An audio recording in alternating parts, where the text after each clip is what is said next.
ህይወት በጣም ለእያንዳንዳችን የተለያየ ፈተና ትሰጠናለች። አንድ ግን መረዳት ያለብን ነገር አለ።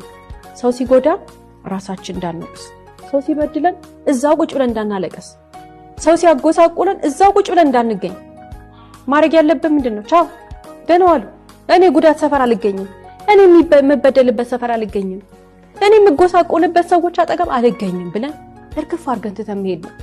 ልክ ስንርቃቸው የመጀመሪያው ሰሞን ይረብሻል። ጥፋት ያጠፋን ነው የሚመስለን። እየተበደልን መኖር ይሻለናል ብለን ልናስብ እንችላለን።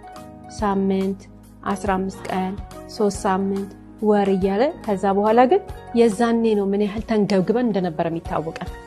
ይሄ ማለት ምን ማለት ነው? እስቲ እጃችንን በጣም ትኩስ ውሃ ውስጥ እናስገባን ቆይና አውጥተን ቀዝቃዛ ውሃ ውስጥ እናስገባው።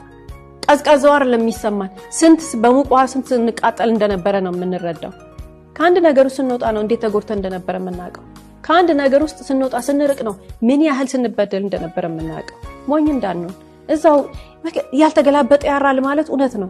ወዲያውኑ ሄደን ሌላ ቦታ አዲስ ማንነት፣ አዲስ ህይወት፣ አዲስኛ፣ ጠንካራኛ ህይወት። እንደዚህ ነው የትኛውም እድሜ ክልል ውስጥ ነው።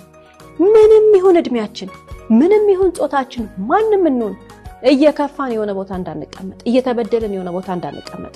ከከፋን ከተበደልን ቻው ብለን ሄደን ሌላ ቦታ አዲስ ህይወት ነው ነገ አዲስ ቀን ነው የሚለው የፈጣሪ ቃል። አዲስ ህይወታችንን መጀመር ነው የሚሻለው።